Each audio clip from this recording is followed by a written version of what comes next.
Story hook. A 5-year-old boy. No words. A father on the kitchen floor. 2:17 in the morning. And a phone in a small child's hands, scrolling, searching, deciding. He couldn't read the names. He couldn't dial a number from memory. But somehow, out of everyone on that contact list, he chose him. The one man his father had spent 5 years running from. The one alpha who had every reason to consider him a criminal. The billionaire. The one with the power to end everything. Or fix it. And that child pressed send.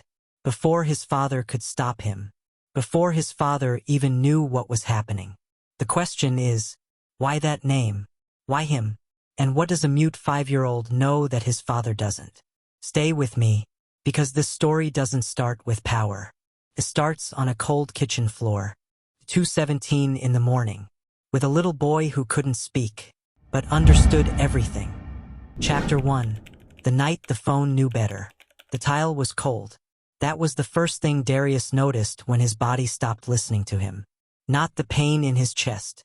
Not the fever that had been climbing since noon. Not the sound of something starting to scorch on the stove behind him. The cold. It spread from the kitchen floor up through the flat of his back, anchoring him to the linoleum like it intended to keep him there permanently. His eyes were open. The ceiling above him tilted sideways, then corrected, then tilted again. His arms were somewhere. He could feel them in the vague way you feel something that has stopped cooperating. 2:17 a.m. The microwave clock said so in green. Steady. Unbothered by the fact that a man was lying on the floor beneath it. His breathing came in short pulls. Too fast. Too shallow. His body had been sending him a very specific message for approximately 8 hours. And that message was, stop. Stop moving. Stop pushing. Stop pretending this isn't happening. He had not stopped. He had picked his son up from the after-school program at 4 o'clock. He had bought groceries from the corner store, the cheap one on Mallard Street, not the nice one with the produce that didn't go bad in 2 days. He had cooked. He had helped Zion with the shape-sorting activity the occupational therapist had left at their last session. He had answered emails for the second job he worked remotely, the data entry position that paid $17 an hour and required him to be coherent enough to type accurately.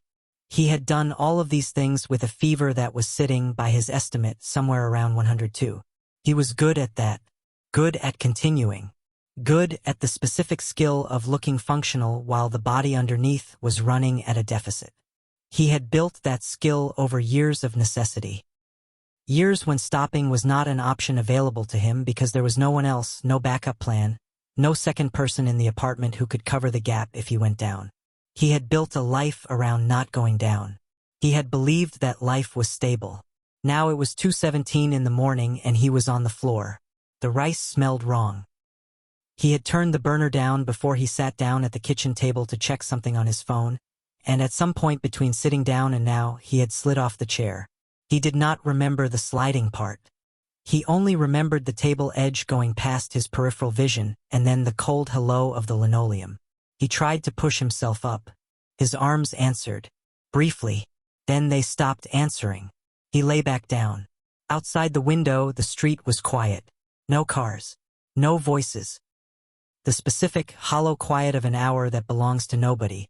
That stretch of night too late for anyone still awake to be doing something reasonable and too early for the morning to have started making itself useful. Then he heard it. Small feet on linoleum. Slow and careful.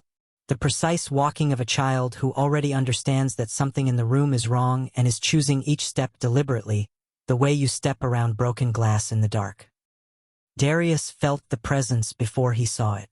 A warmth approaching his side. Then a small weight settling against the floor beside him. His son, kneeling, his small knees on the same cold tile. 2 tiny hands pressed against him. His arm. His shoulder. Then his face. The back of a small palm resting against his forehead the way he had rested his own palm against Zion's forehead 100 times checking for fever. The child was checking him. Zion. 5 years old. Quiet the way deep water is quiet. Sharp the way deep water is sharp when you are not paying attention and you have just hit something under the surface. His boy. Darius turned his head slowly and looked at him. Zion's face was doing the thing it always did when he was working through something serious. The brows pulling together in that particular line between them, a line that had no business living on a 5-year-old's forehead but had made itself at home there. The jaw set with a tightness that looked like determination rather than distress. The eyes moving over Darius's face, the floor around him, the stove, the table, the door, scanning everything at once and processing what he found with a speed that had always made Darius feel simultaneously proud and heartbroken and terrified of the world his son was already learning to navigate. The boy did not speak. He had not spoken in 3 years. It had not happened gradually. One morning Zion had words. Limited words, the early vocabulary of a 2-year-old, but words, and then something happened and the words stopped. The therapist called it selective mutism with trauma origins. She explained it carefully, with kindness, in language designed to normalize it. What she could not explain, and what Darius had spent 3 years trying to understand, was why the absence of words had never once felt like the absence of a person. His son was fully present in every room he entered. He was just present without sound. But he communicated. Right now, with every line of his body, every angle of his small frame, every movement of those quick, watchful eyes, he communicated one thing with absolute clarity. I see exactly how bad this is. I am not going anywhere. Tell me what you need. Darius opened his mouth. I'm okay, he said. His voice came out like something that had been left outside too long. Rough, thin, not remotely convincing. Zion shook his head. Not dramatically. Not with any performance of emotion. Just once. A single, definitive, unhurried no, the kind that does not invite negotiation. Darius almost smiled. The rice just... Zion stood. He walked to the stove in 4 steps. Turned off the burner. Carried the pot to the sink with the specific careful grip of a child who has watched adults handle hot things enough times to know the rules. Set it down. Ran the cold tap over it briefly. Turned around and walked back. Sat down beside his father again. Put both hands back on Darius's arm.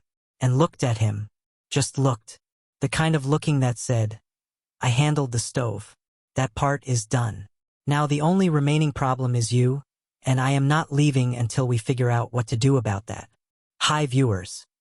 Have you ever had a child look at you and somehow understand exactly what you needed before you could say it yourself?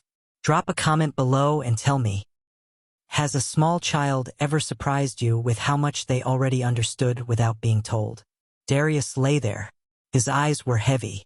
The fever was inside his head now, behind his eyes, making the room do that slow, tilting thing again. He could feel his body making calculations he wasn't authorized to override. Temperature, hydration, the precise remaining margin before something shifted from bad to significantly worse. He was so tired. He had been tired for a long time. Not just tonight. 5 years of this specific tiredness, the kind that comes from never being fully able to stop watching. Never being fully able to let your guard down. Never being able to exhale all the way because the next breath might need to come fast and there was always something that required him to be ready. Zion's hand on his arm was warm. Darius let his eyes close. Just for a moment. Just for a single breath. He wasn't sure how long he was out. When he registered the room again, it was still dark. The microwave clock had moved 11 minutes forward. Zion was still beside him, but something had shifted. The warmth of the child's presence was there, but the hands were not on his arm anymore. He heard the sound of the phone screen activating, the quiet tap of small fingers. He tried to form the thought. What are you doing? He tried to give that thought to his mouth and make it into words. His mouth declined. The ceiling did the tilting thing. The last thing he registered before the dark took him fully was the blue-white glow of the phone screen casting light across his son's serious, focused face. Then a sound. A notification. Then nothing. He came back twice before the morning. The first time there was warmth against his side. Zion had curled against him on the floor, a small arm stretched across his chest like a claim, like a line drawn in the world that said, "This man is mine and I am staying exactly here." The apartment was quiet. The street outside was quiet. The microwave clock had moved to 3:04. Darius thought, I need to get up. He thought it clearly, with full intent, and nothing in his body moved. The dark came back. The second time he surfaced, the quality of the quiet had changed. He noticed it before he understood it. Something in the air. A different kind of stillness, the kind that happens when something is about to stop being still. When what was waiting has finished waiting. Then voices. From the hallway outside the apartment door. Not Zion's voice. These were other voices. Low. Controlled. The voices of people accustomed to moving through unfamiliar spaces in the middle of the night without it looking like that was what they were doing. He heard a door somewhere. Footsteps on stairs. Then right outside. Right there. Separated from him by one hollow core apartment door that he had always known was not protection. A voice. Deep. Measured. The kind of voice that was never in a hurry because it had never needed to be in a hurry. The kind of voice that knew it would always be the last one speaking. Check the signal again. A pause. The message came from this unit. Darius's eyes opened. Not all the way, but enough. The words moved through the fever like a cold needle. Precise and direct. Finding the one nerve in his body that had spent 5 years staying fully awake. The nerve connected to a name. A face. A history he had been running from since before his son learned to walk. The phone. Zion had used the phone. Darius's mind ran its rapid, terrible inventory. He tried to remember the top of his recent contacts. He tried to remember who the phone would have surfaced for a 5-year-old scrolling through a list at 2 a.m., looking for someone to help his father who was lying on the kitchen floor not moving. He remembered, and the cold from the linoleum stopped being the worst thing he felt. Because the name at the top of his recent contacts was not a friend. It was not a neighbor. It was not a doctor or an emergency line or anyone safe. It was the last name in the world he would have chosen for any reason, under any circumstances, at any hour. The door opened. The frame filled with the shape of a man in a dark coat, tall and controlled and unbothered by the strangeness of the hour or the scene inside the apartment. Because men like this were never truly bothered. They assessed. They proceeded. The assessing was already complete before they stepped through a door. Irik Thorne stepped into his home. And Darius Okafor lay on the kitchen floor, burning up, unable to move, staring at the man he had spent 5 years disappearing from. The man who, by every right, had every reason to consider him a thief. The man who was now standing in his kitchen, looking not at Darius, but at Zion. The boy had positioned himself in the center of the doorway, arms at his sides, feet flat, head tilted at that slight angle he used when he was reading a room rather than just seeing it. He was watching Irik Thorne with the careful, systematic attention he gave to everything new and potentially significant. And Irik Thorne had stopped moving. He was looking at the child. Not at the unconscious man on the floor. At the child. The child who had sent the photo. The child who had decided at 2 a.m. that this particular man, of all the options on a list he couldn't fully read, was the one to call. Darius felt the room tilt one more time. He heard voices, orders, movement around him. He heard the word medical and the word now. He heard the sound of 2 cars outside, arriving with the specific speed that belonged to people who moved at the pace of serious money. He heard his son's bare feet on the linoleum, moving, not toward Darius, to the cabinet under the sink. And the last thing Darius Okafor registered before the dark took him a third and final time that night was the particular quiet rustling of a child packing a bag. Because the child had already known it might come to this. And the child had already prepared. Chapter 2: What the Alpha Saw First. The boy was standing in the doorway when Irik Thorne walked in. Not hiding. Not crying. Not pressing himself against a wall the way children do when strange adults enter their space at 2 in the morning. Standing, arms loose at his sides, feet flat on the linoleum, planted with the specific, deliberate steadiness of someone who has made a decision about where they are going to be and has no intention of revising it. Head tilted at a slight angle. Watching. Irik had walked into boardrooms where men who ran companies went silent when he entered. He had negotiated across tables where experienced attorneys lost the thread mid-sentence. He had been told, by more than one person who meant it as a compliment, that his presence in a room had a measurable and immediate effect. This child registered none of that effect. Or perhaps he registered it and simply decided it was not relevant. He watched Irik the way a careful person watches something new, tracking it across the full range of its behavior before forming any opinion. Not reactive, not fearful, just gathering information with the quiet patience of someone who understood that the information would matter later. Irik's security team moved past him, efficient and practiced. 2 swept the rooms. The 3rd moved to the kitchen. Sir. Flat. Informational. Irik stepped past the child. Darius Okafor was on the floor. He crouched, 2 fingers at the pulse. Read what he found. Stood.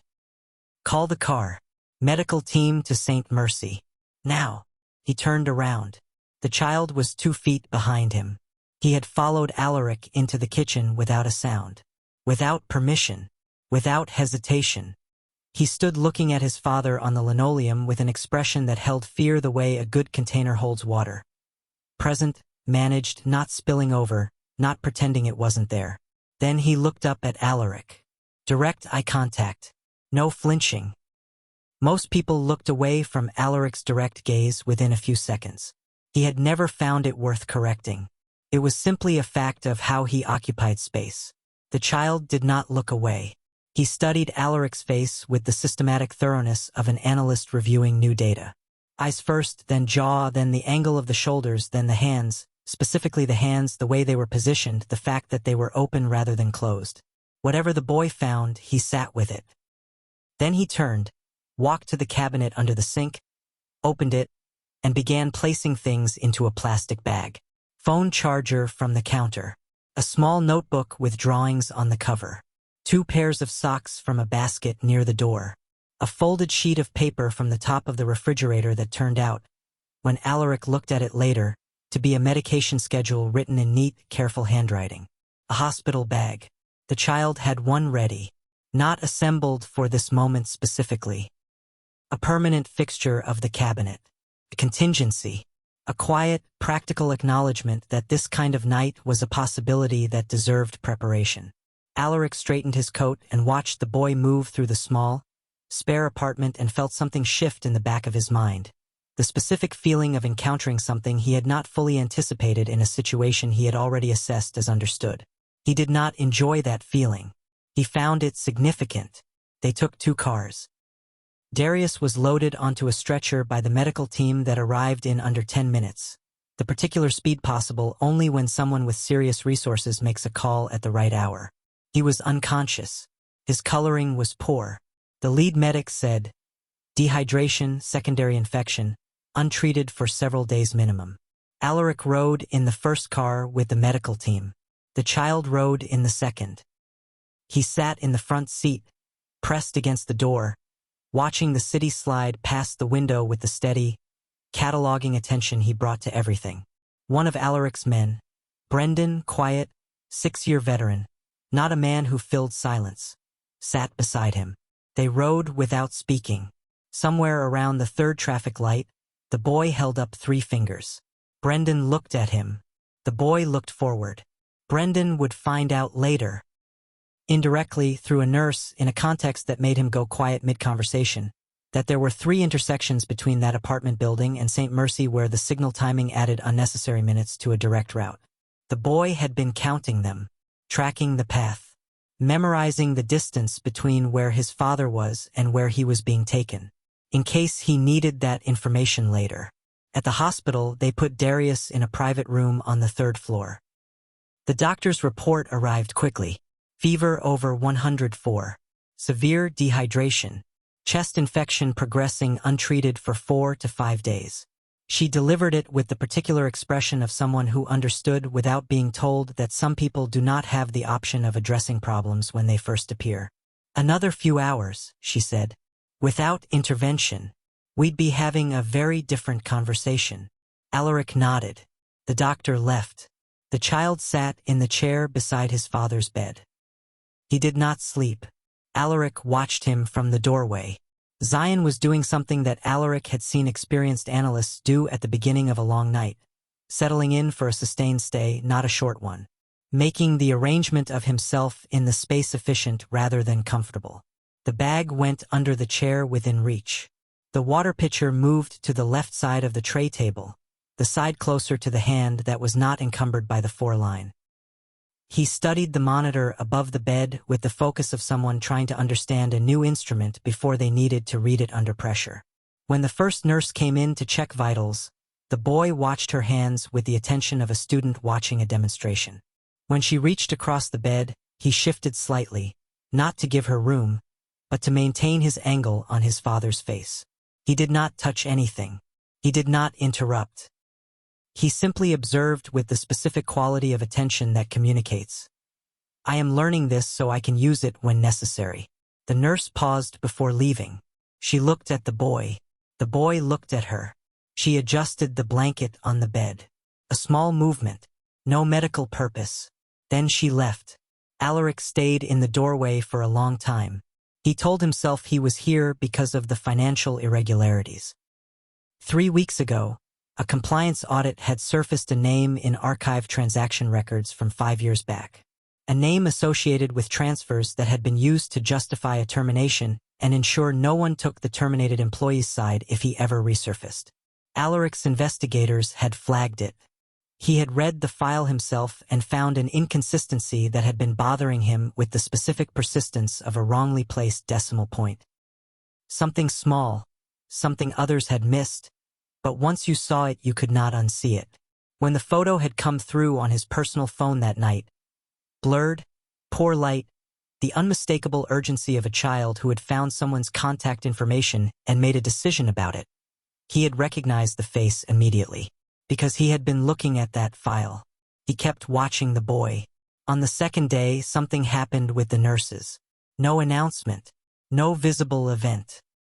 Just a gradual, quiet shift in how the care of room 317 was organized.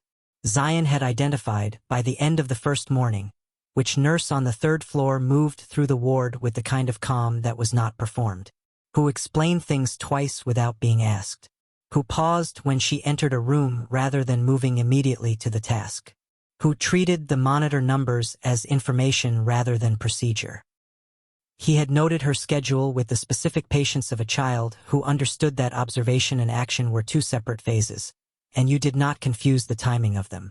On the second afternoon, at the shift transition point, the boy had been standing near the door, not blocking anything, just present. When that specific nurse came in for a handoff conversation with a colleague, the boy made eye contact and held up the patient information clipboard from the wall. Not pointing at anything on it, just holding it up. The nurse looked at him, then at the clipboard, then back at him. She started coming in 15 minutes before her scheduled shift every morning. Irik learned about it from Brendan, who had learned it from the nurse herself, who had told him with a small, uncertain laugh and then gone quiet in the way of someone still figuring out what had just happened to them. Irik stopped pretending the financial records were the only reason he was in this hospital. He was here because of the child.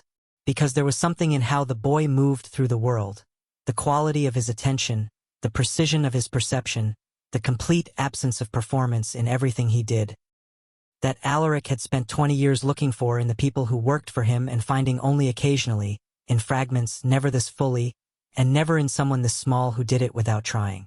The ability to see what someone needed before they decided to ask for it.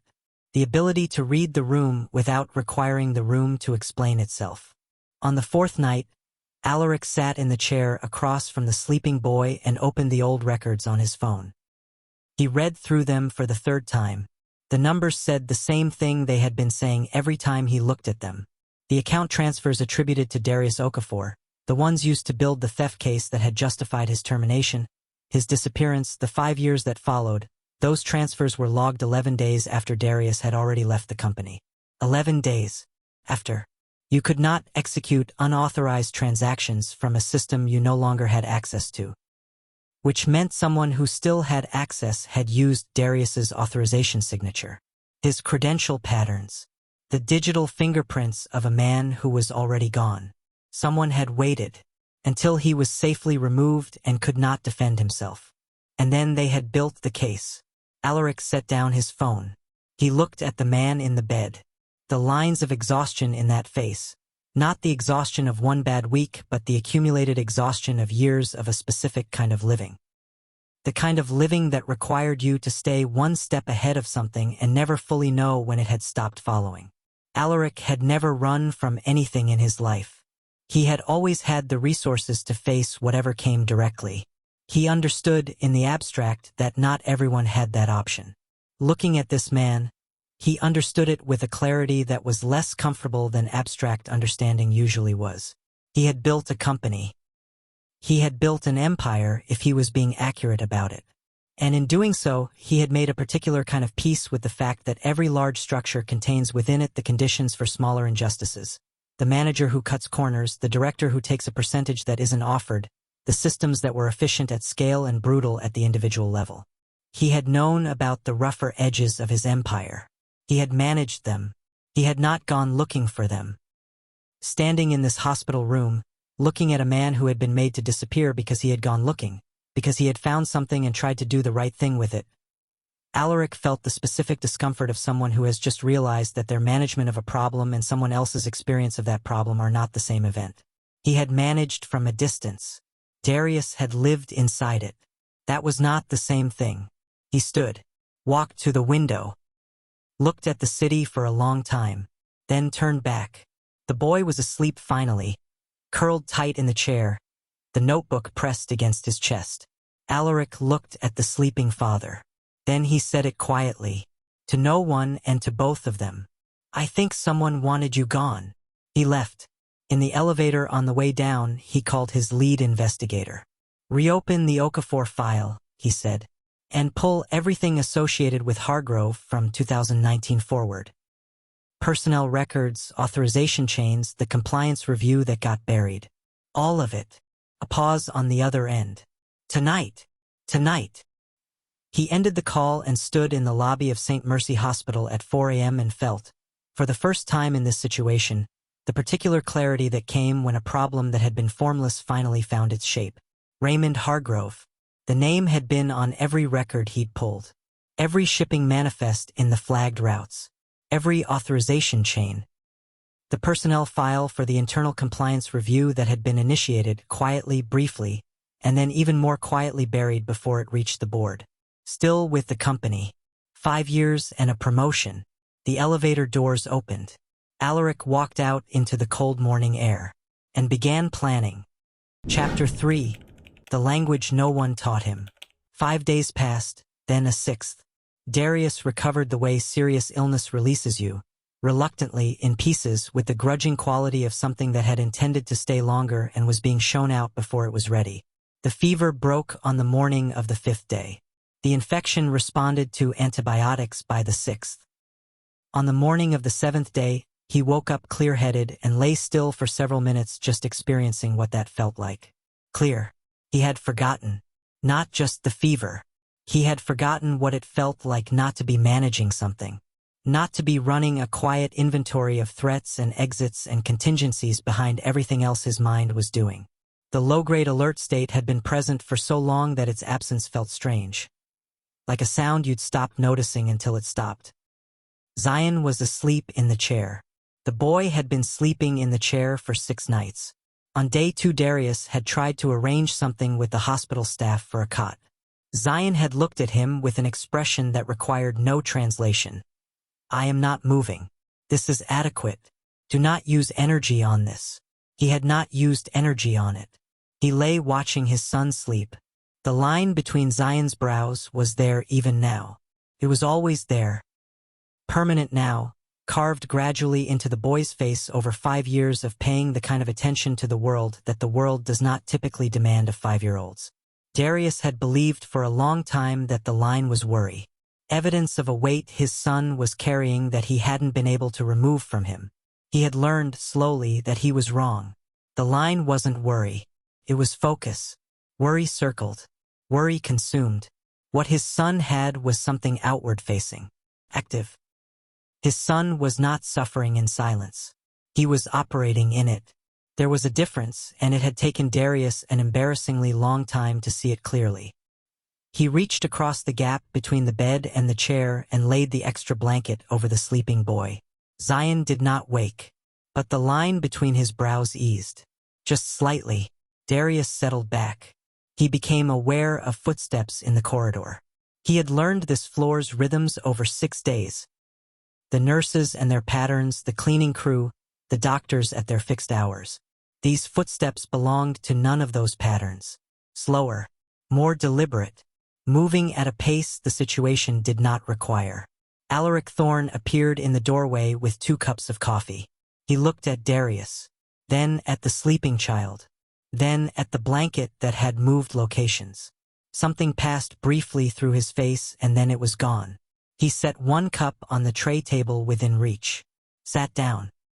Said nothing for a moment. Darius looked at him steadily. This was the 7th morning. He had been observing Irik Thorne from behind the cover of illness the way he observed all potentially significant things. Patiently, without revealing the observation, looking for what was underneath what was visible. He had expected leverage. That was the only framework he had for understanding why a man like this would spend a week in a hospital room. Money talked in transaction. Power asked for things. Every resource that had ever been extended in Darius's direction had come with terms buried somewhere, usually in the part you read last. What he had found instead was nothing he recognized. No pressure.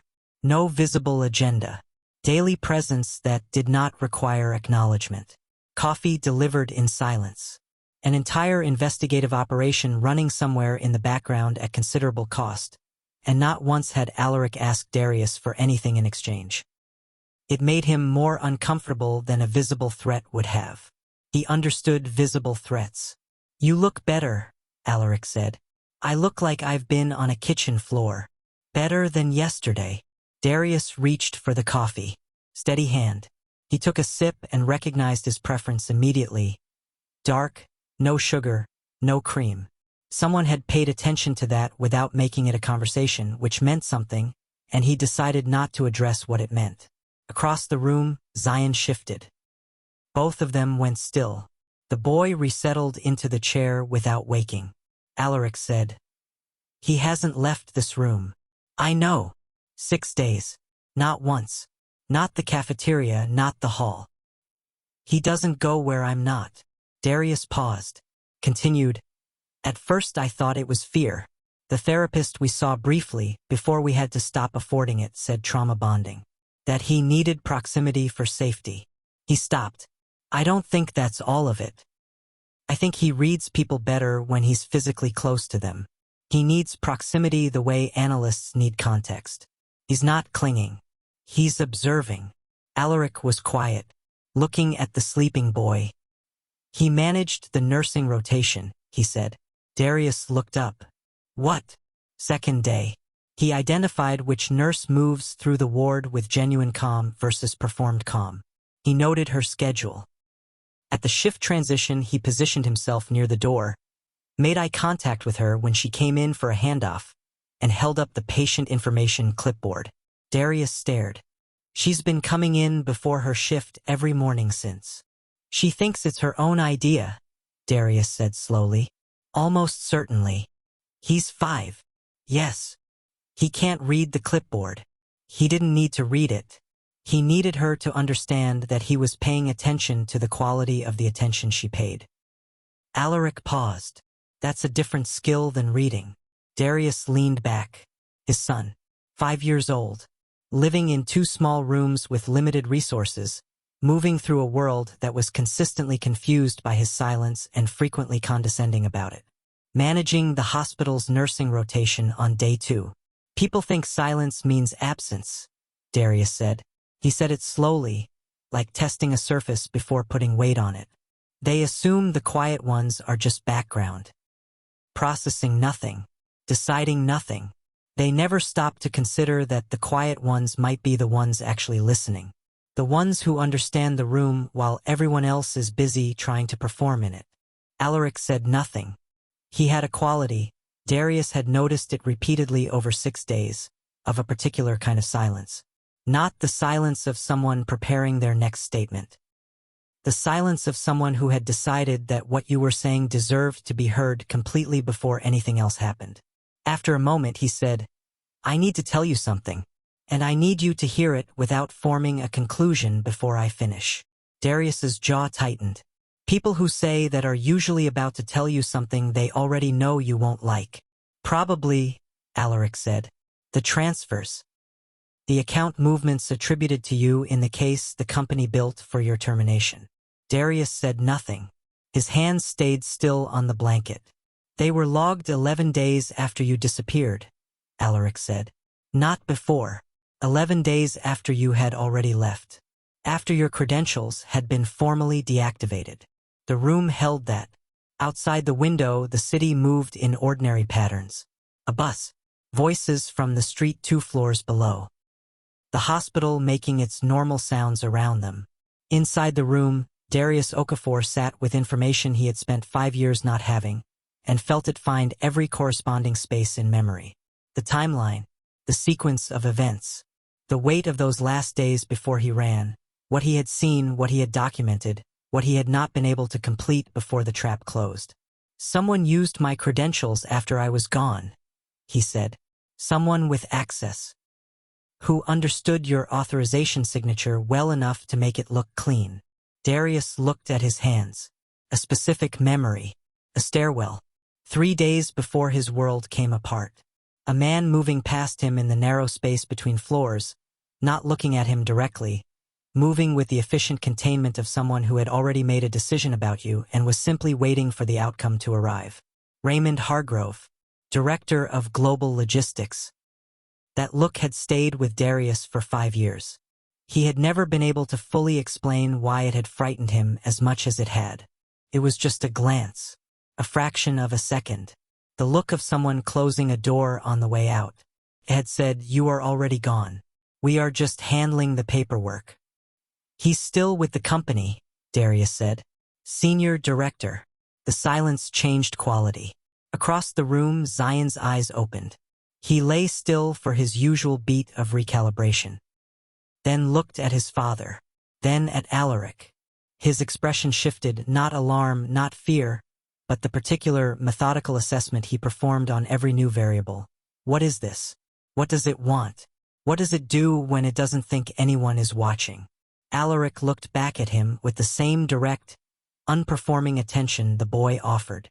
Neither of them looked away. Zion reached into the bag under his chair, pulled out the puzzle, began separating it into pieces without looking down at his hands, keeping his eyes on Irik while his fingers worked from memory. 3 pieces. He set them on the tray table edge near his father. Darius looked at them. Northeastern coastline. Ports. Shipping routes. "He knows what we're talking about," Darius said quietly. "Yes," Irik said. "He does." That afternoon, a different nurse came in with preliminary discharge paperwork for the following week. She explained aftercare requirements, left a folder, left the room. Zion stood, walked to the doorway, stood there, walked back, sat down. 3 times over the next hour he did this. Each time he returned, he was still watchful, processing. The 3rd time, Darius looked at him directly. "What is it?" Zion reached for the notebook, drew quickly, turned it around. A figure, standing at the end of a hallway, facing their door. Darius sat up. He looked at Irik. Irik was already standing. Already at the door. He looked down the corridor without appearing to look, the way people practiced in operational awareness did, using peripheral sight rather than direct focus. He said one name. Brendan appeared from the corridor intersection. "End of the hall," Irik said. "Far left. Gray coat." "How long?" 40 minutes, sir. Not staff. Not visiting family. He's been stationary." Irik came back into the room. Stood at the window. "We need to move faster," he said. "The board meeting," Darius said. "I've been scheduling it for next week. I need to move it up. If you go to the board before the case is complete, the case is close enough." Irik turned from the window. His face had the quality it got when he was committing to a direction, not decisive exactly, because decisive implied a moment of doubt that had been resolved. This was something prior to that. The quality of a man whose decisions were made before he spoke them. "What I need now is what you remember. The specifics, the routes, the documentation. Darius was quiet. He had been sitting with this decision for 6 days, turning it over, checking its weight, the places where trust had worn thin, the places where it still held. He looked at his son. Zion looked back. His son's face said nothing and said everything. 5 years. The accumulated weight of 5 years of making yourself small and quiet and difficult to locate. Of watching your son grow inside a life structured entirely around disappearance. Of missing things because staying was the one option never available. He had thought hiding was protection.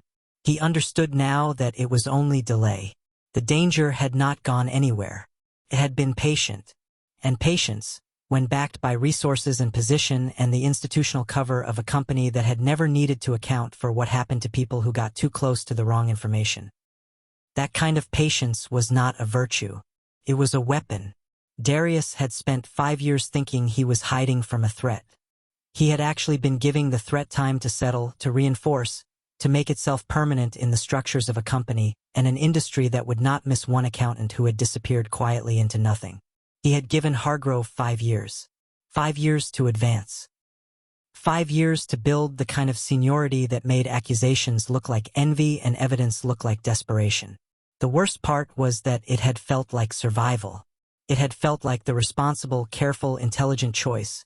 The choice of someone who understood that they were outgunned and outresourced and needed to wait for conditions to change. The conditions had not changed. He was done waiting for conditions. Route 79 Alpha, Darius said. Irik went still. It wasn't a standard shipping lane. It was a deviation point, 42 miles off the designated course. The cargo weight declarations for those specific runs never matched the manifests. The variance was consistent, same range every time. Not error. Design. He breathed.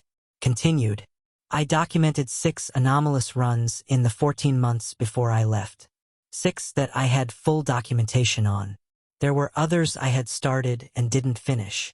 Irik said nothing. He was the kind of man who kept ledgers in his mind. You did not need to write things down for him. You needed to say them clearly once. I was trying to get enough to make it airtight before I went to anyone, Darius said. I thought evidence protected you. I thought if you built a case carefully enough, the strength of it would be the protection. He stopped. I was wrong. The case is only protection if the people it implicates don't have the power to flip the table. Irik looked at him for a long moment. Where is the documentation? A pause. Safe. One word. Irik read everything in it. I'll need it before the board meeting, he said. I know. He moved toward the door, then stopped, turned back. He looked at Zion, not at Darius, at the child directly with the same attention he gave anything that mattered. You did the right thing, he said. The night you used the phone. Zion held the eye contact. Then he reached for the notebook. Opened to a blank page. His hand moved across the paper with the focused efficiency he brought to everything. Purposeful, no hesitation, no false starts. He finished quickly, turned it around. Irik's face, recognizable, rendered with the specific detail that children give to things they have studied closely. The set of the jaw, the angle of the shoulders, the eyes drawn in a way that captured the quality of their attention rather than just their appearance. And beside the figure, a door. Open. Already open. Space visible beyond it. Irik looked at the drawing. He said nothing. He put on his coat. Left the room. Darius leaned back against the pillow. He looked at the ceiling for a long time. 5 years of running. And the running had not made anything safer. It had only made the danger invisible. Patient danger was the most dangerous kind because patience was a resource, and the people with resources had more of it. He had used up 5 years of his son's childhood on the belief that disappearance was protection. It wasn't. He understood that now with the full weight of it. And the weight of it was not just the realization, it was the specific grief attached to the realization. 5 years of mourning spent teaching his son how to be invisible instead of how to be present. 5 years of moving through neighborhoods they did not belong to, building connections they could not maintain, learning people they could not trust fully because trust required staying, and staying was the one thing that cost too much. His son had grown up inside a life designed around retreat. And his son had still found a way to reach out, still found a way to ask for help, still found a way to see clearly in the dark. Darius closed his eyes. He thought, what kind of person grows up inside all of that and comes out whole? He looked at Zion. The answer was sitting 3 feet away from him, adding figures to a drawing in a notebook, completely focused, completely present, with the exact quality of attention that some people spent their entire lives trying to learn and never quite achieved. His son. His extraordinary, quiet, impossible son. The boy had the notebook open again. He was adding to the drawing. A second figure beside the first. Smaller. Then a third. Darius studied the 3 figures standing in front of the open door. 3. The boy set down the pen and looked up. Darius met his eyes. Whatever comes next, Darius said. You did exactly right. The night you used the phone. You did right. Zion looked at him. Then he smiled. Not a performed smile. Not the wide expression of a child seeking approval. The small, private smile of someone who has been doing something that mattered and has just been told clearly that it mattered. Darius thought, the world has spent 5 years telling my son he is a problem to be solved. A condition to be managed. A silence that meant something was missing. The world was wrong. His son did not have an absence. His son had a different language. And the cruelest part was not the people who dismissed that language. The cruelest part was the silence after dismissal. The way the world moved on from its assessment and stopped looking. And in stopping, missed everything his son had been trying to say this entire time. The puzzle completed 12 different ways. The nurse, reorganized. The hospital bag, packed before anyone asked. The phone used at 2 a.m. to reach the one contact that mattered. None of it was accident. None of it was instinct. It was perception. Deliberate, careful, applied perception. The same quality that made great accountants and great investigators and great analysts. Just present in a 5-year-old body that had not yet been told it wasn't allowed. The people who learned to listen to it, really listen, past the assumption that speech was the only meaningful signal. Those people found something they could not have anticipated. They found someone who had been watching while everyone else was talking. They found someone who understood the room because he had never been distracted by the noise. Down the hallway, in the stairwell between the 3rd floor and the 2nd, a man in a gray coat pressed himself against the wall and watched the light under the door of room 317. He took out his phone. He's talking. We need to move. Sent. He waited. The hospital was quiet at this hour. The overnight staff moved in their patterns. Somewhere on the floor above, a monitor alarm sounded briefly and then stopped. The air smelled like antiseptic and the particular institutional stillness of a building where people went to get better and sometimes didn't. The man in the gray coat had been in 6 hospitals in the last year. For different reasons, different names, different instructions. He did not ask about the reasons or the names. He completed the instructions. His phone lit up. Handle it before the board meeting. Whatever that takes. He read it twice. Put the phone away. Looked once more at the light under the door at the end of the hallway. Then he took the stairs down. And in room 317, Darius Okafor and his son sat in the quiet of the 7th evening. And neither of them knew yet what was already moving toward them. But both of them felt it. The way you feel weather change before you can see the sky. The way something certain and coming makes itself felt in your body before your mind has caught up. Zion looked at his father. Reached out. Put one small hand on Darius's arm. And held it there. The way he had held it on the cold kitchen floor. The way he had always held it when the world got loud or close or uncertain. Steady. Present. Not going anywhere. Whatever came next. The board meeting, the evidence, the name in a gray coat watching from a stairwell. Whatever came next would come. But it would come for both of them. And for the first time in 5 years, Darius Okafor did not feel like a man who was alone in the dark. He felt like a man who had been found. Chapter 4. The Cost of Coming Back. The envelope was already on the tray table when Darius woke up. Not slid under the door this time. On the tray table. Inside the room. He stared at it for a long moment before he moved. The morning light was still thin through the window. Early, maybe 6, before the shift change, before the coffee arrived. The corridor outside was quiet. Zion was asleep in the chair, the notebook pressed against his chest the way it always was, the blanket pulled up. The envelope was plain, white, no writing on the outside. Darius picked it up.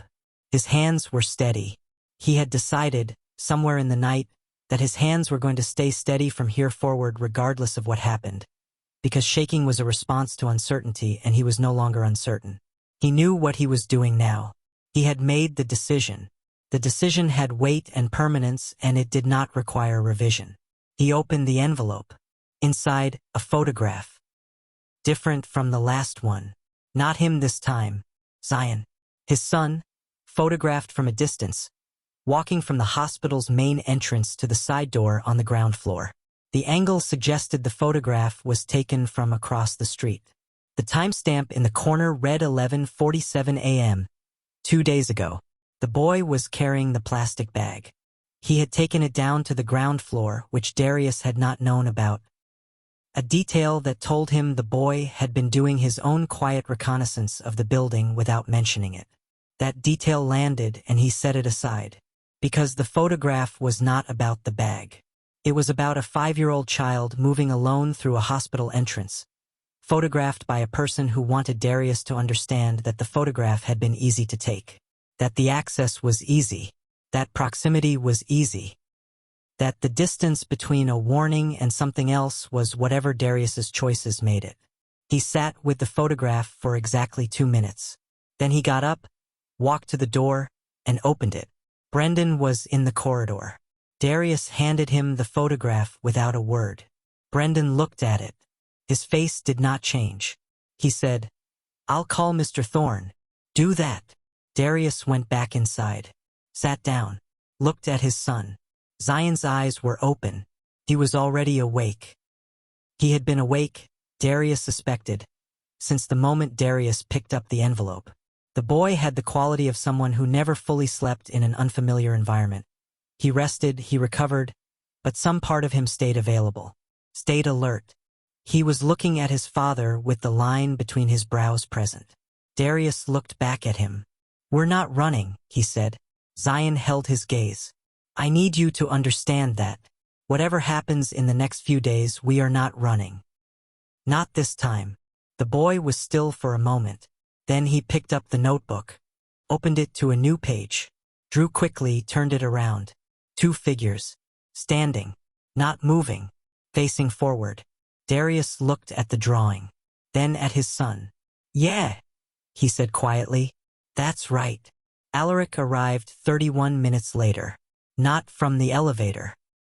From the stairwell at the end of the corridor, which told Darius that Brendan had communicated something about the security situation and Irik had adjusted his entry point accordingly without needing to be asked. He came in, looked at the photograph on the tray table, picked it up, studied it for a long moment. Then he looked at Zion, not at Darius. Zion first. The boy was sitting up in his chair, fully dressed. He had changed into the clothes from the bag at some point during the night, with his hands in his lap and his expression composed in the way that adults spent years trying to achieve and very rarely did. "He's okay," Darius said. "I can see that," Irik said. He set down the photograph. "The board meeting is in 48 hours, he said. "I moved it up." "Who knows it moved?" "My assistant. 2 board members I trust. The attorney." He paused. "That's all." "And Hargrove?" He received a standard meeting notification through the normal channel. No indication it was changed from the original schedule. As far as he knows, he has 5 more days. Darius nodded. "What do you need from me before then?" "Everything," Irik said. "The documentation, the route logs, the specific manifests. Everything you compiled before you left. It's not in the city." "I know. Tell me where." Darius looked at him for a long moment. There was a specific calculation happening. The kind of calculation he had been running against Irik Thorne for 9 days now. since the night his son had used the phone and changed everything. He had been watching for the place where the reliability cracked. The moment when Ilik's actions and Ilik's interests diverged in a way that put Darius on the wrong side of the gap. It had not come. Storage facility, Darius said. In Carteret. Unit 44B. The key is in the lining of the plastic bag. He paused. There's a combination on the padlock. 9-4-1-7. Ilik absorbed this without writing it down. I'll have it retrieved this morning. I need something from you first, Darius said. Ilik waited. My son, Darius said. If something goes wrong between now and the board meeting, if Hargrove moves first, I need to know Zion is somewhere safe. Ilik looked at the boy. The boy looked back at him. There's a property in Westfield, Ilik said. A staff residence. 2 of my team stationed there permanently. Medical staff on site. He paused. It's not a hiding place. It's a location. That's all I'm asking for. Ilik looked at Darius. Nothing is going to go wrong, he said. You don't know that. No, he said. I don't. And something in that honesty, the clean, plain acknowledgement of uncertainty rather than the performance of reassurance, settled something in Darius's chest that had been unsteady for a long time. He exhaled. Then he stood. Then let's finish this, he said. The next 48 hours move the way serious time always moves. Too fast in the places you want to slow down, and impossible to accelerate in the places where you were waiting for something to happen. Ilik's team drove to Carteret in the morning. Unit 44B. The key was where Darius had said it was.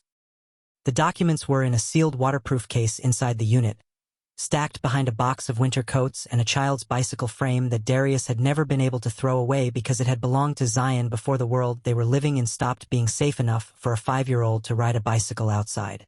The investigators brought the documents back. And then the work began. Not the boardroom kind of work. The kind that happened before the boardroom.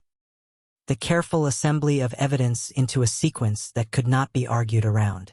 The kind where every document had to be verified against every other document, every date cross-referenced, every authorization signature traced back to the person who had made it and the time at which they had made it. Darius worked from the hospital room, not from a boardroom, not from a conference table, from the same chair where his son had been sleeping for 9 days. He went through the documents with Ilik's lead investigator, a woman named Kezia Harmon who had the specific quality of focused intelligence that does not need to announce itself and the patience to go through financial records 3 times rather than twice without losing accuracy. She was precise the way surgeons were precise, not cold, just committed to doing the thing correctly because anything less than correct created problems you could not walk back from. She had the original documents Darius had compiled. She had 5 years of Thorn Group records that Darius had never had access to. The combination of the two was the thing neither of them had possessed alone. Darius knew what he had seen from inside the operation, the anomalies, the variances, the signatures that didn't match their stated purposes. He had the ground-level picture. Kezia had the structure. The full organizational chart, the authorization hierarchies, the financial architecture that the ground-level picture lived inside. Together, they could show not just what had happened but exactly how it had been designed to happen and exactly who had designed it. That was the difference between an allegation and a case. Darius understood the difference better than most people. He had spent his career in financial compliance. He knew precisely what made evidence hold and what made it fold under a good attorney's first question. This would hold. Zion sat beside him. He did not touch the documents. But he watched. He watched Darius's face when Darius found something significant. He watched Kezia's hands when she moved papers into different stacks. He watched the patterns of assembly with the attention of someone learning a language by immersion rather than instruction. At one point, Kezia looked at the boy and then looked at Darius. He can stay, Darius said. She nodded. Went back to the records. By the second evening, the picture was complete. 6 routes. 47 anomalous cargo declarations, 32 authorization signatures traceable to Hargrove's division, and a payment trail, thin, careful, routed through 3 shell entities that had been designed to hold up under casual scrutiny and not much else. that connected the deviation route to an account in an offshore structure that Hargrove had never disclosed on any company compliance form. It was a good case. It was a careful case.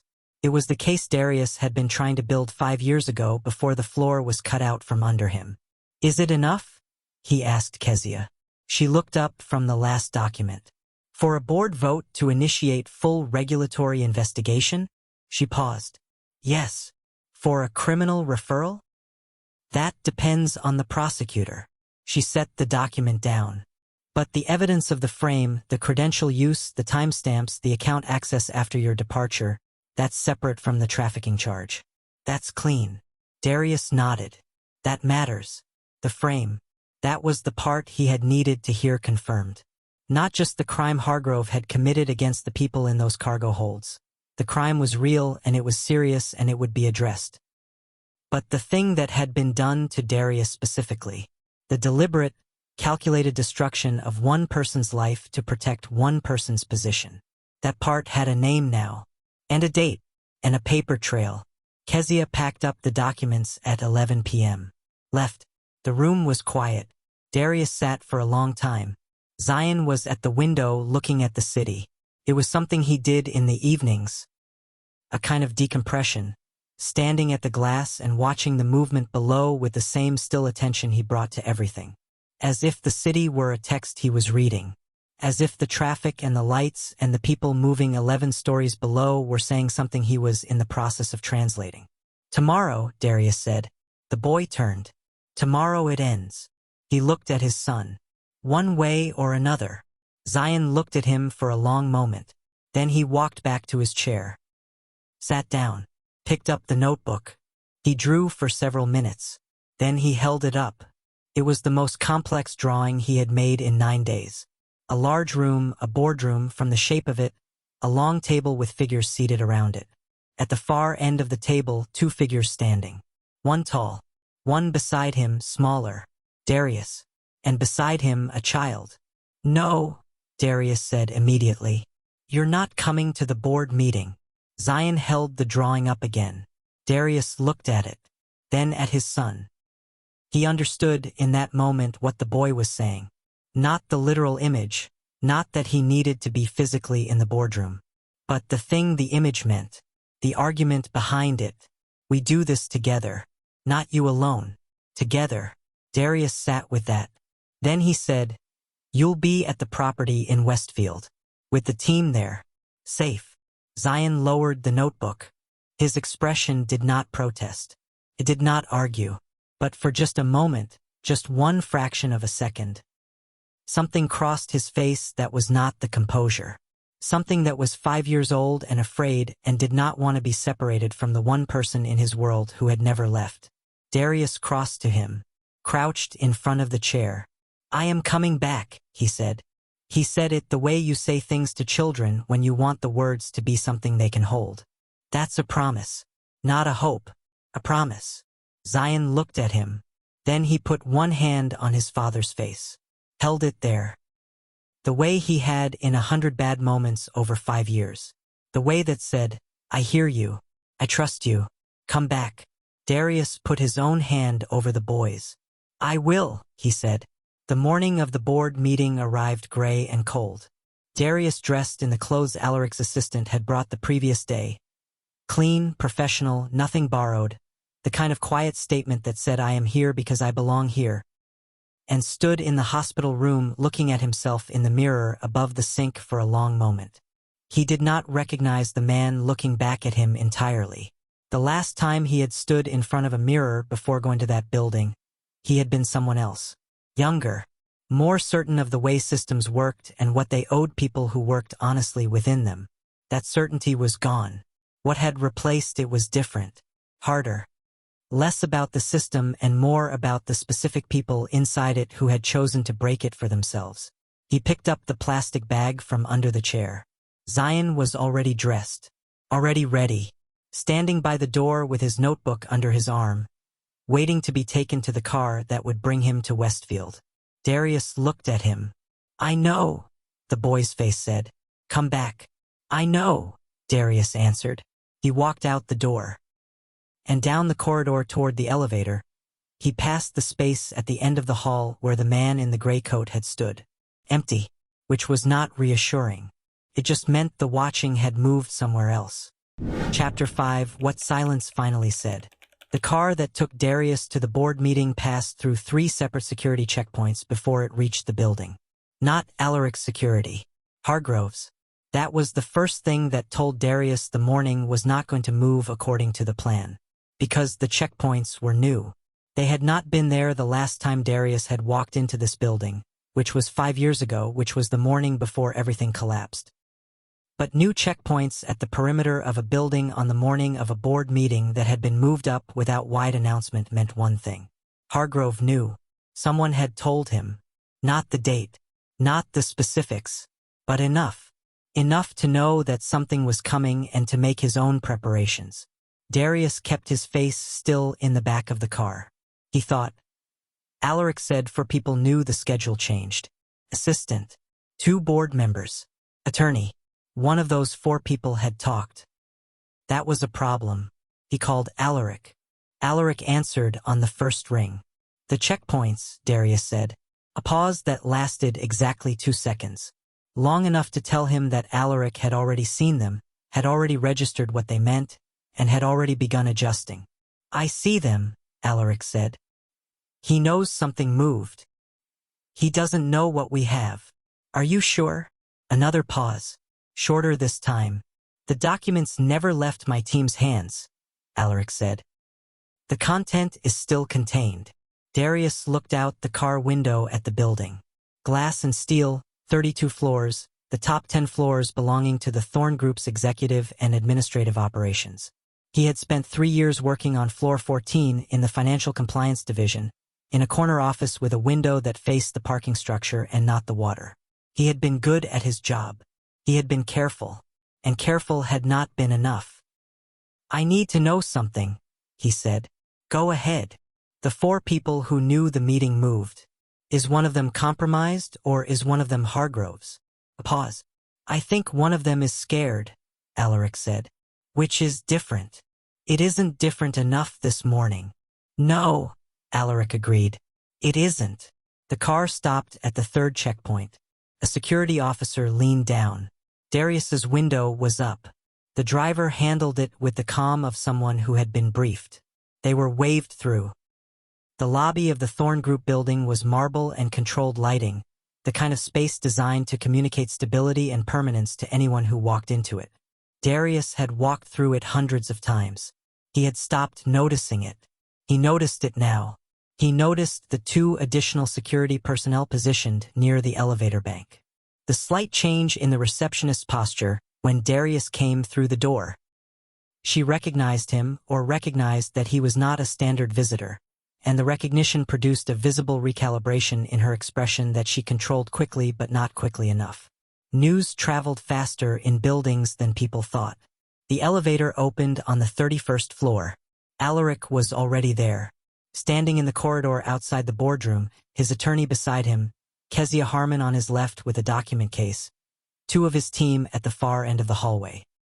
He looked at Darius, then past him at the elevator, then back at him. He's already inside, Irik said quietly. He arrived 40 minutes before the meeting, with legal counsel, his own attorney, and someone else, a man who hasn't been introduced. Darius thought about the man in the gray coat. Security or counsel? He said. Neither, from his positioning. Irik paused. He's sitting where you sit when you intend to watch a room rather than participate in it. That matters. Darius absorbed it. Then we go in, he said. We go in, Irik agreed. The boardroom was a long room with floor-to-ceiling windows on the south wall. The city spread out below it in the morning light. 12 seats at the table. 8 of them filled. The remaining 4, for Irik, his attorney, Kezia, and Darius, were on the east side, facing the windows. Raymond Hargrove was at the far end. Darius saw him for the first time in 5 years. He had aged. Not dramatically, not in the way that hard living aged a person, but in the particular way of someone who had spent 5 years at elevated status. Heavier in the jaw. A different quality to the way he occupied his chair, the settled, permanent quality of someone who has forgotten that their position was not always theirs. He looked at Darius when Darius entered the room. Not the way you look at someone you don't expect. The way you look at someone you expected earlier. That told Darius something specific. Hargrove had known he was coming. He had thought the information about Darius's involvement would rattle him. Had planned for that rattling to be useful. It was not useful. Darius sat down. He looked at Hargrove. He thought, "You used my name. You waited until I was gone and you used my name and you built a case around it and you thought that was the end of the story. You thought I would stay gone. You thought the boy and I would keep disappearing until there was nothing left to find. You thought wrong." Irik opened the meeting. He moved through the preliminary items with the efficiency of someone who had prepared every word and intended to use exactly those words and no others. Attendance confirmed. Quorum established. Agenda item 1. Then he said, "Before we proceed to the scheduled items, I need to present information relevant to the board's oversight responsibilities that has come to my attention in the last week." Hargrove's attorney leaned forward. Any material disclosure of this nature should have been noticed to all parties in advance. "It was noticed," Irik said. "The notification was sent through the standard channel. Yesterday at 4 p.m. He paused. "I have the delivery confirmation." The attorney sat back. Irik nodded to Kezia. She opened the document case. What followed was 45 minutes of the specific, careful, methodical presentation of evidence that does not require performance because it does not need it. The documents spoke. The timestamps spoke. The authorization chains spoke. The payment trail routed through the 3 shell entities, ending in the offshore account, spoke. Darius spoke. He spoke for 12 minutes. He described what he had found in the 14 months before his disappearance. He described the specific routes, the specific cargo declarations, the specific variances that had told him something was wrong. He described the moment he had understood the risk he was in and why he had run. He described coming back. He did not perform it. He had thought, in the days before this morning, about how he would stand in this room and speak to these people. He had thought about what it would feel like to say out loud, in front of a table full of people with power, the things he had known and been unable to say for 5 years. He had expected it to be emotional in a way he would have to manage. It wasn't. It was just true. He said the true things clearly and in order and with the specific patient detail of a man who had spent 3 years being excellent at exactly this kind of work before someone had decided that was dangerous. It was still excellent work. He could feel that in the room. Not in the reactions. The board members were professionals. They were not going to give him their reactions until they were ready to. But in the quality of the attention. The way no one looked at a phone.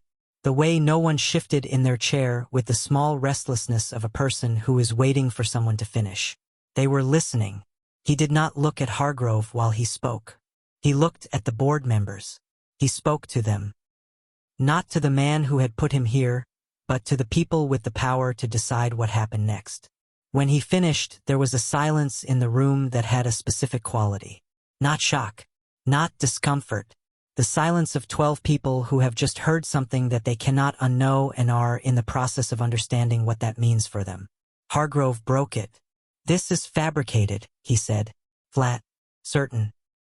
The voice of someone who had decided on their position long before entering the room. "The documents are fabricated," he said.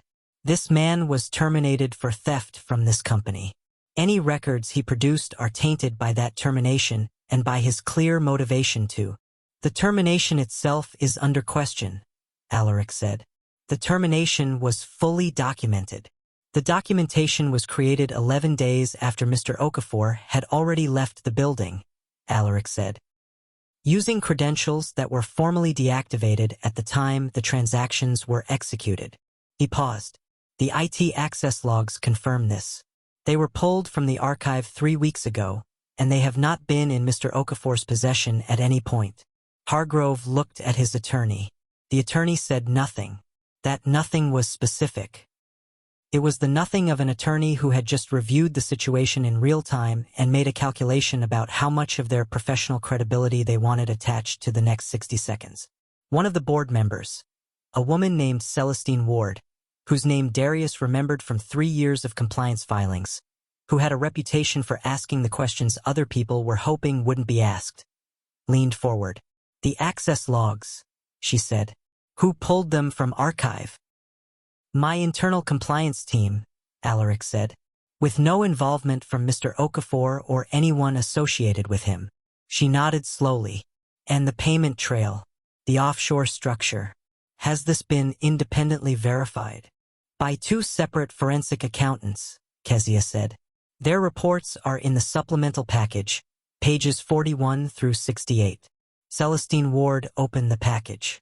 The room was quiet while she read. Hargrove was very still at the far end of the table. The man beside him, the one who had not been introduced, the one sitting in the position of a watcher rather than a participant, took out a phone, looked at the screen, put it away. Darius noticed this. He noted the time on the clock above the door.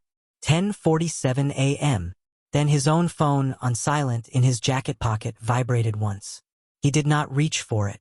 He kept his eyes on Celestine Ward. The phone vibrated again. He reached for it under the table. A message from Brendan. 3 words. "Boy is gone." The room continued around him. Celestine Ward was asking a follow-up question. Kezia was answering. Irik was watching the board members' faces with the focused attention of a man reading a jury. Darius read the message again. "Boy is gone." He thought, gone means he left. Zion left. Zion, who had been at the Westfield property with 2 members of Irik's security team and a medical staff member, had left that property. He thought, why? Then he thought, because the boy is 5 years old and does not stop watching just because someone drives him to a different location. He thought, what did he see? He thought, what does he know that I don't know yet? He kept his face still. He sent back 1 word. Where? The reply took 40 seconds. Unknown. Team searching. Darius put the phone in his pocket. Looked at the clock. 10:49. He looked at the man at the far end of the table who had taken out his phone at 10:47. The man who had not been introduced. Who was sitting in the position of someone watching a room. Who had received a message at approximately the same time Brendan had sent his. Darius thought about the photograph of Zion taken outside the hospital entrance. He thought about the gray coat man.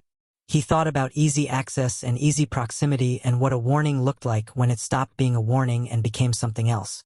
He leaned toward Irik. Quietly, directly. The man at the end of the table.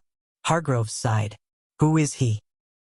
Irik did not look at the man. He kept his eyes on Celestine Ward. But something shifted in his posture, a fraction of a degree, barely visible, the specific shift of a person who has just been handed a piece of information that requires immediate reconfiguration. I don't know, he said quietly. Find out, Darius said. Right now. Irik reached into his pocket. Sent a text with the phone below the table edge. The meeting continued. Celestine Ward had moved to page 53.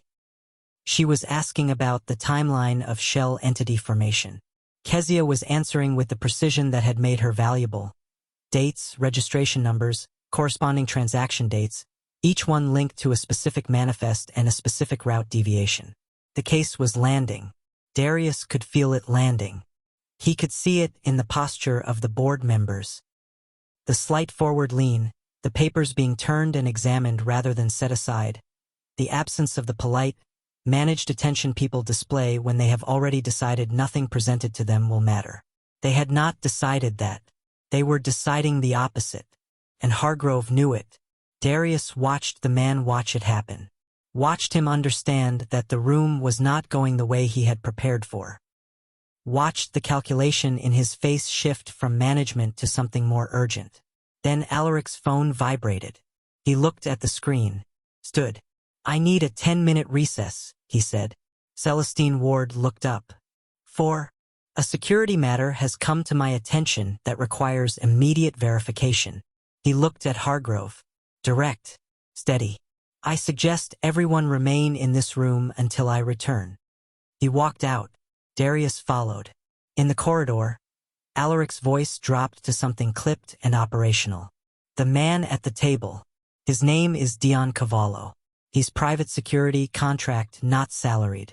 His last 3 contracts were all Hargrove-adjacent entities. And the boy, Darius said. Brendan's team tracked the exit. He left through the property's back gate. On foot. Irik looked at him. He had a notebook and no shoes. Darius thought about this. No shoes. Zion had left in a hurry. Or not in a hurry. Zion did not do things in a hurry, he did things with precision, but in a state where the shoes had not been the priority. Something had been more urgent than shoes. Where was the tracking signal on Cavallo's phone at 10:47? Darius said. Irik looked at him. We don't have. Pull the building's visitor log. Who registered him in? What time did he arrive? Irik turned to the nearest member of his team. The answer came back in 4 minutes. Cavallo had registered at 8:12 a.m. He had registered with a visitor badge issued under a name that was not his own. The badge had been authorized by someone in the building. Someone on the 14th floor. Financial compliance. The department that had not existed operationally since Darius left, but whose archived records and access structures had remained intact in the system. Someone had used a ghost credential. Darius thought about a 5-year-old boy who had left a safe house with no shoes. He thought about what that boy had seen or heard or understood that had made him move. He's not in danger from Cavallo, Darius said suddenly. Irik looked at him. Cavallo is here, Darius said. He's in that room. He can't be in 2 places. If Zion left on foot, he wasn't running from Cavallo. He was moving toward something. The hallway was quiet. Irik stood very still. Toward what? He said. Toward where he thinks he needs to be, Darius said. He looked at the elevator. Then he looked at Irik. He's coming here, he said. Irik stared at him. He's 5 years old. He memorized the route from the hospital, Darius said. He counted the traffic lights. He watched every driver, every turn. He has been doing that his entire life. A pause. He's coming here, Darius said again, because he decided he needed to be here. 10 minutes later, the front desk called up. There was a child in the lobby. No shoes. A notebook under his arm. He had walked in through the main entrance and gone directly to the security desk and held up a piece of paper. On the paper, written in careful block letters, the letters a 5-year-old writes when they have taught themselves from a book because no one was available to sit with them long enough. 1 word. Okafor. The security officer had asked him his name. The boy had pointed at the paper. Okafor. They had called up. Darius was in the elevator before Irik finished his sentence. He came out of the elevator into the lobby and saw his son across the marble floor, standing in the center of the space, small and barefoot and absolutely certain. No shoes. No adult. No fear. A cut on the bottom of 1 heel from the walk, whatever walk it had been, however many blocks, through whatever weather and pavement and route he had memorized on a single ride in the front seat of a car 9 days ago. He had come. Because he had decided he needed to. Because something in what he had seen or heard or understood at the Westfield property had told him that the information in his notebook was not information that could wait. That was his son. That had always been his son. Not a child who needed protecting from the world. A child who moved through the world the way water moved through narrow spaces. Quietly, persistently, finding the paths that other things couldn't use. Zion saw him. He did not run. He walked.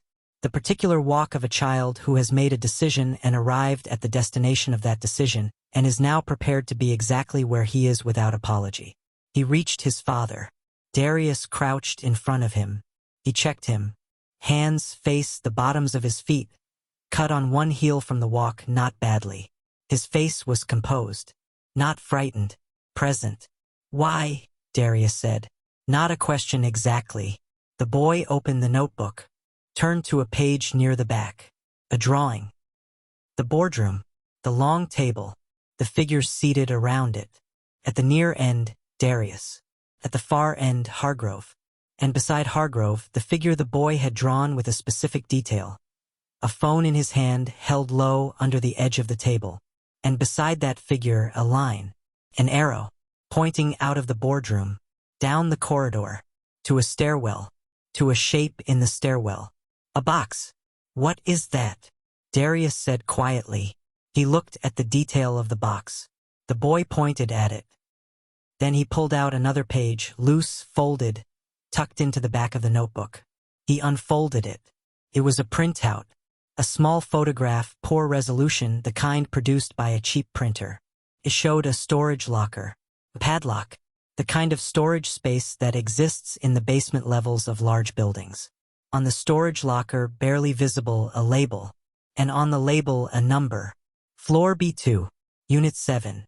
Darius stared at it. He looked at his son. Where did you get this? The boy pointed at his own eyes. I saw it. Where? He pointed at the notebook, at the drawing, at Cavallo's figure, at the phone. Darius understood. Cavallo had been messaging. At 10:47 a.m., not outward, inward. He had not been sending a status update. He had been receiving instructions. And the boy, who had somehow placed himself in a position where he could see this, which was a question Darius would ask later, had seen the screen, had seen whatever was displayed, had drawn it, had walked barefoot across however many blocks it took to get here, to give his father the information, to give them a box in a basement storage room that neither of them knew about yet. Darius stood. He called Irik. B2, he said. Unit 7. Get someone down there now. A pause. What are we looking for? I don't know yet, Darius said. That's why we need to look. He looked at his son. The boy looked back at him. Barefoot, calm, present. With the notebook under his arm and the particular expression of someone who has done the thing they came to do and is waiting to see if it was enough. It was enough. It was more than enough. What they found in Unit 7, Floor B2, was a secondary drive. Encrypted but not irretrievably so. It took Kezia's team 40 minutes. 40 minutes during which the board meeting resumed without Hargrove's cooperation, during which Celestine Ward moved a formal vote to refer the evidence already presented to Regulatory and Legal Counsel, during which the count came back 11-1. Hargrove voted against. Everyone else voted in favor. The motion passed. Then the secondary drive opened. And what it contained was not what any of them had expected. It was not additional trafficking records. It was correspondence. Emails. Internal. Spanning 4 years. Between Hargrove and the 3 board members he had believed were his. Communications that documented not just his awareness of the illegal routes but his active direction of them. And one further thing, communications that documented his direction of the action taken against Darius 5 years ago. Not implied, not inferred, documented. In Hargrove's own words, he needs to disappear permanently. Handle the credentials after he's gone. Make sure it holds. Darius read those words standing in the lobby with his son beside him. He read them twice. He had known this. He had known it in the way you know something for years without the paper to attach the knowing to. He had known it in a stairwell 5 years ago, in the specific quality of a glance from a man moving past him between floors. He had known. Now everyone else knew too. Hargrove was escorted from the building by his own security team. Not by Irik's. His own team. Because Irik had made one more call that morning. To the 2 federal investigators who had been quietly building a parallel case for 7 months. Who had been waiting for something that could be used to compel full disclosure. Who had been told this morning that something was about to break open. They were in the lobby when Hargrove came down in the elevator. They were waiting. It was not dramatic. It almost never was when it finally happened. It was just an elevator door opening and a man stepping out and 2 people with badges standing there, and the particular stillness of a moment when someone realizes the running is done. Darius watched from across the lobby. He had his son's hand in his. Zion watched too. He watched with the specific, calm attention he brought to everything. He did not celebrate. He did not react visibly. He simply watched and understood and absorbed the information the way he absorbed everything. Fully, quietly, in a way that would stay with him. Then he looked up at his father. And Darius looked down at him. The months that followed were not simple. They never are when something large collapses. The structural work takes longer than the initial break, longer than anyone expects, longer than the confrontation itself, longer than the version of events that fits neatly inside a single story. The procedural work of accountability moves at its own pace and does not adjust that pace for the emotional urgency of the people who needed it to happen faster. Regulatory investigations, legal proceedings, depositions at long tables in rooms that smelled like recycled air and institutional carpet, where Darius sat across from attorneys who were very good at their jobs and asked questions designed to create doubt in places where there was none, and Darius answered each question with the same precise, patient clarity he had used in the boardroom because he had learned a long time ago that the truth did not require embellishment and did not improve under pressure. He testified twice more after the board meeting. 3 federal charges were filed within 60 days. The case moved through its stages. Kezia Harmon stayed on the case and became, in the process, someone Darius trusted in the specific way you trusted people who had done difficult work beside you and never once looked for a shortcut or a way to make things simpler at someone else's expense. Celestine Ward pushed through a restructuring of the company's compliance division. The first real structural change, not just a personnel shuffle, that the board had approved in 12 years. She pushed it through with the particular determination of someone who had been waiting for an opening to make a necessary thing happen and intended to use this one fully. Darius was offered the position of head of the new division. He turned it down, not because he was not qualified, not because he did not want to help build it correctly, but because he had spent 5 years working jobs that kept him alive and not jobs that kept him present in his son's life. And he was not going to correct that imbalance by accepting a position that would require 60-hour weeks and a constant presence in an office building that still carried the weight of what had happened there.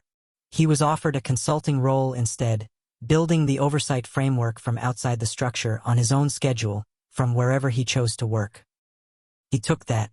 He worked from an office 3 blocks from the school where Zion was enrolled in the fall. A real school, with a program for children who communicated differently. With a teacher who had learned 3 different alternative communication systems and used them without being asked. Zion went on the first day with his notebook under his arm. He came home with a drawing of 10 faces, all of them smiling. Darius put it on the refrigerator, not the cheap one on Mallard Street. A different refrigerator, in a different apartment, in a building with a functioning hallway light and a view that was not a parking structure. A place they were staying. Not hiding, staying. One evening, months after the board meeting, after the testimony, after the restructuring had begun and the legal proceedings were in motion and the world had started to look like something that had room in it for Darius and his son, Alaric Thorne came to dinner. Not to a boardroom, not to a meeting, to the apartment. He knocked like a person who was not certain they were expected, a particular kind of knock, measured and not assuming. And when Darius opened the door, Alaric stood there in a coat that was slightly less formal than his usual ones, which was the closest thing to casual that Darius had seen from him. He brought nothing. Darius had thought about this afterward, the deliberateness of it, coming empty-handed. Not the gesture of a man who had forgotten to bring something, but the specific choice of a man who had decided that showing up without a transaction attached was the right thing to do. That the visit itself was the statement. He sat at the table. He ate what Darius cooked. The rice was not perfectly timed and the secondaries were not elaborate and the apartment was the apartment. Functional and clean and not designed to impress. And Alaric ate all of it without a word about any of it. Zion sat across from him.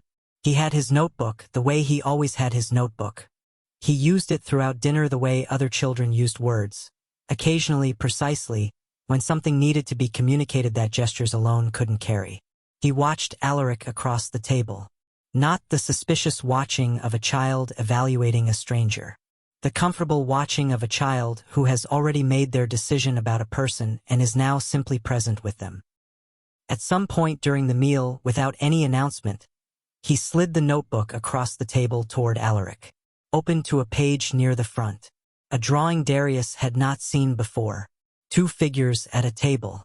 The smaller figure, clearly a child, the proportions unmistakable, and the larger figure seated across from it. Between them, on the table, a phone.